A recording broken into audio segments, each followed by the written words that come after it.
Bismillahirrahmanirrahim. Assalamualaikum warahmatullahi wabarakatuh. Selamat pagi. Pada kesempatan pagi ini kita akan diskusi terkait dengan peran mikroorganisme dalam pertanian berkelanjutan. Ya. Jadi pada pertemuan pekan lalu kita sudah sedikit mengulas tentang bagaimana mikroorganisme dia dapat menunjang pertanian berkelanjutan melalui perannya sebagai biofertilizer atau pupuk hayati.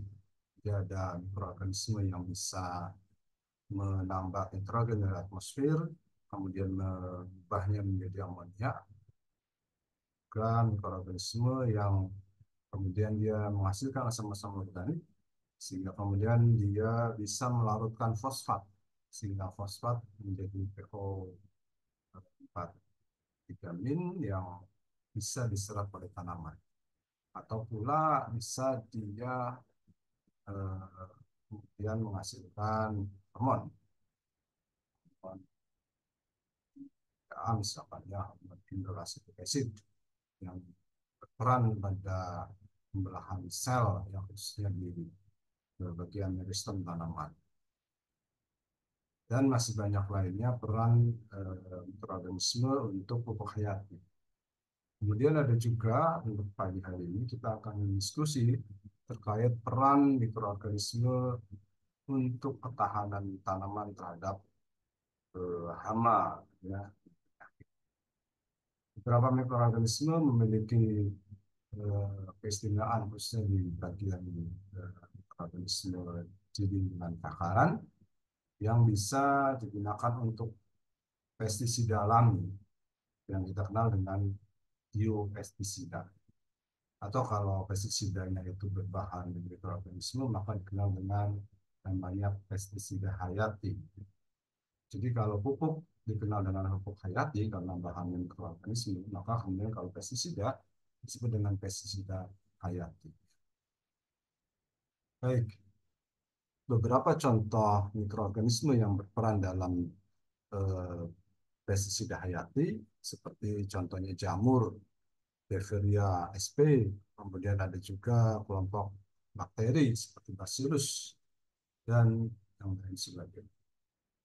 Nah, eh, jika dipadukan juga dengan bahan-bahan lainnya, bisa juga misalkan kita menggunakan untuk pengendalian patogen atau pengendalian hama, kita menggunakan pestisida berbahan nabati, misalkan dari ekstrak limbah, kemudian ekstrak eh, serai dan seterusnya, itu bisa. Jadi eh, paduan antara pestisida berbahan tumbuhan yang kita kenal dengan biopestisida atau pestisida nabati dengan pestisida berbahan mikroorganisme yang kita kenal dengan pestisida hayati, itu akan sangat baik untuk mencegah munculnya atau serangan hama dan penyakit pada tanaman ya.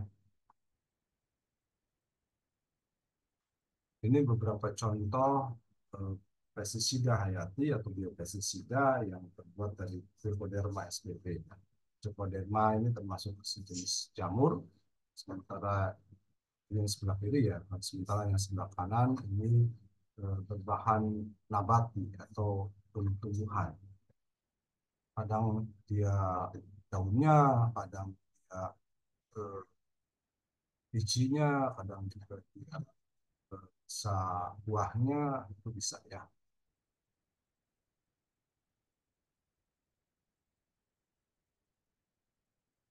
Nah, ini yang saya sebutkan sebelumnya bahwa pestisida eh, untuk pengendalian hayati atau pengendalian alam secara alami itu bisa dikelompokkan menjadi beberapa. Ada yang disebut dengan pestisida berbahan biokimia, dia menghasilkan biokimia, misalkan ada hormon-hormon tertentu seperti feromon, ya, itu akan mampu mendorong serangga untuk mendekat sehingga kemudian kita bisa lakukan pengendalian hayati. Atau juga pestisida yang berbahan mikroorganisme seperti bakteri, jamur, dan seterusnya Ini juga bisa digunakan untuk mengendalikan hama dan penyakit. Nah, untuk mikrobial pesticide dan pestisida hayati itu ini contohnya bisa lihat di sini.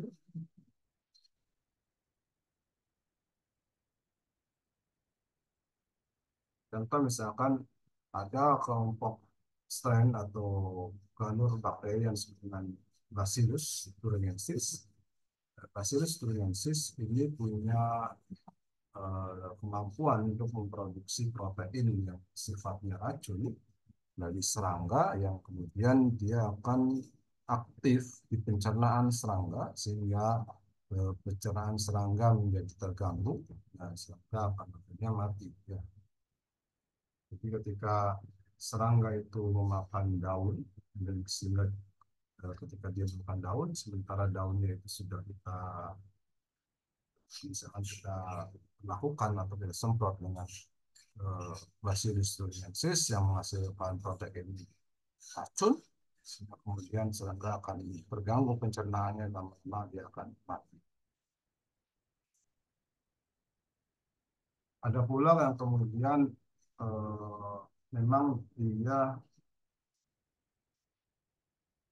tanamannya itu tidak semprot oleh kelompok mikroorganisme, tapi dia memang direkayasa sehingga kemudian dia memiliki kemampuan untuk memproduksi protein racun yang seperti dimiliki oleh kelompok Bacillus thuringiensis.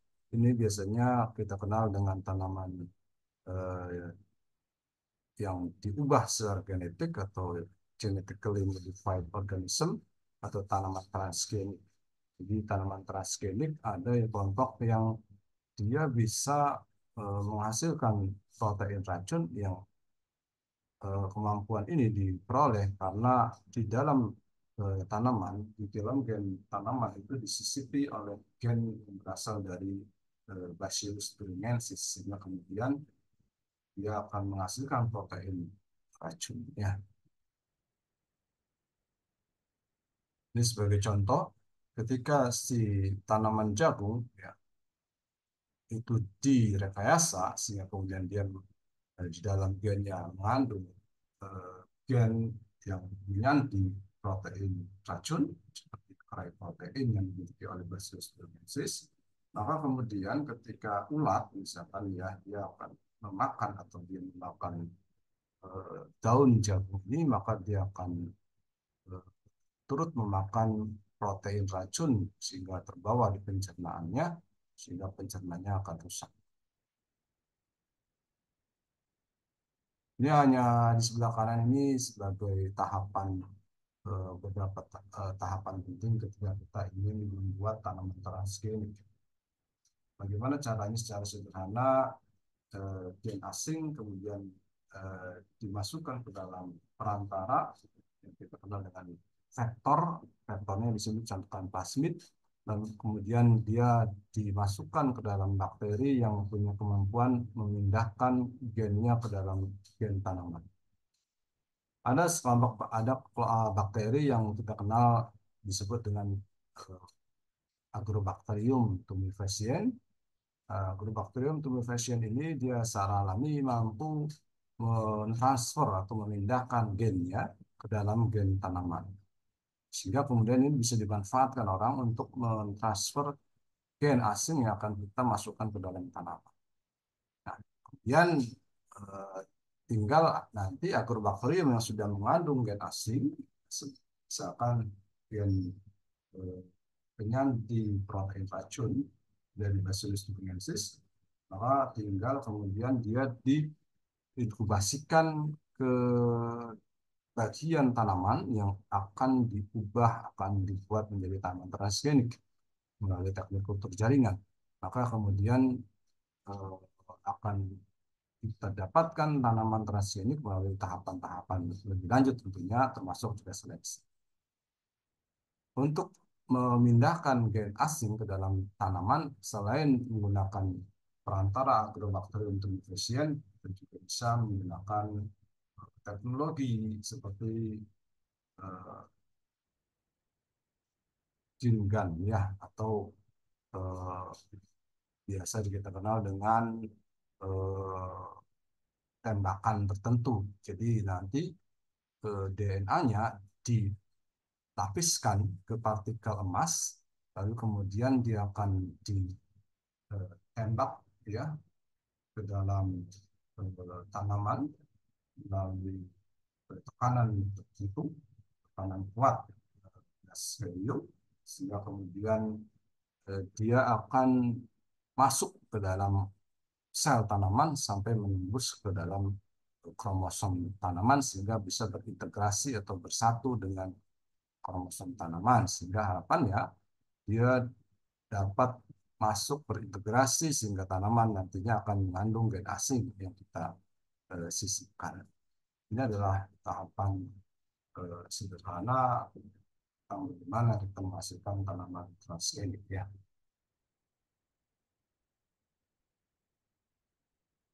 Ini adalah gambaran yang tadi disebutkan Bacillus thuringiensis yang dia punya protein toksin ya, yang kita kenal dengan CRY atau kristal protein.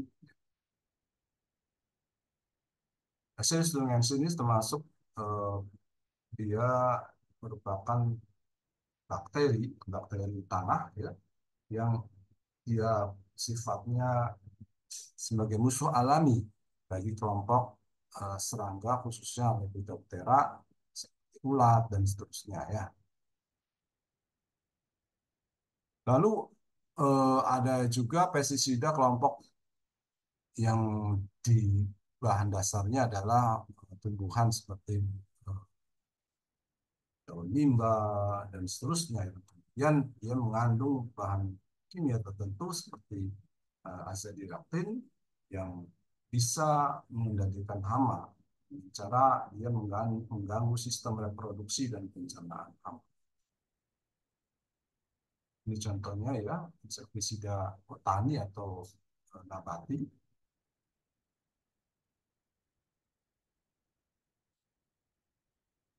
Ada pula kita bisa menggunakan agen-agen biotik lainnya seperti predator dan seterusnya ya, sehingga eh, ketika kita menggunakan gabungan atau terpadu pengendalian terhadap hama ini, maka harapannya hama bisa kita kendalikan dan hama bisa berkurang intensitasnya sehingga tidak mengganggu.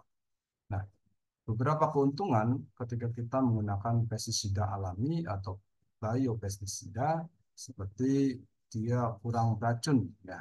Jadi toksisitasnya itu lebih rendah dibanding pestisida kimia sintetik konvensional. Jadi ketika diaplikasikan tentunya harapannya dia tidak berdampak negatif terhadap organisme bukan hama ya atau non target. Kemudian pestisida ini yang biopestisida ini sifatnya spesifik target sehingga hanya OPT atau organisme pengganggu tanaman tertentu yang kemudian bisa terkena sementara yang lainnya organisme lain seperti burung, serangga atau mamalia juga ikan ya dia tidak terdampak. Beberapa waktu yang lalu ada praktikum di laboratorium agroekologi di tempat kami menguji tentang ramah lingkungan pestisida berbahan nabati dibandingkan dengan pestisida kimia sintetik. Terhadap apa? Terhadap ikan. Lalu dengan ppm yang rendah, ternyata pestisida sintetik dapat langsung membunuh ikan, sementara pestisida nabati atau pestisida yang terbuat dari tumbuhan atau pestisida itu tidak berdampak matinya ikan, sehingga jauh lebih aman. Kemudian kita kenal bahwa kelompok pestisida nabati atau pestisida hayati yang kita gunakan itu menjadi bagian yang efektif, komponen efektif dari program pengendalian hama secara terpadu. Sehingga harapannya kita bisa mengurangi penggunaan pestisida kimia sintetik yang apa ya kita sama-sama tahu dampak lanjutannya, dampak masa depannya itu bisa membahayakan lingkungan, bisa merusak mencemari tanah-tanah kita sehingga tanah kurang kesuburannya, dan juga bisa berdampak kepada hama-hama non target, dia dapat membunuh ikan dan seterusnya, kemudian dia bisa berdampak negatif terhadap lingkungan. Oke, baik itu eh, presentasi ataupun penjelasan terkait dengan mikroorganisme yang bisa berperan sebagai pestisida hayati.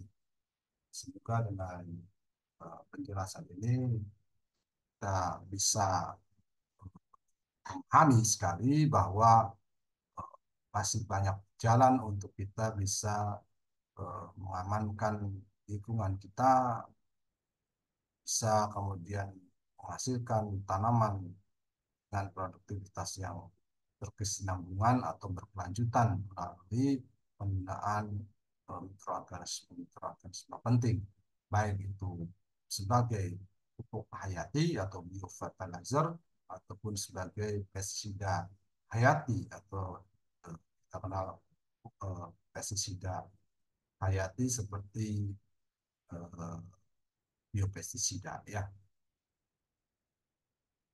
Baik, terima kasih atas perhatiannya. Assalamualaikum warahmatullahi wabarakatuh.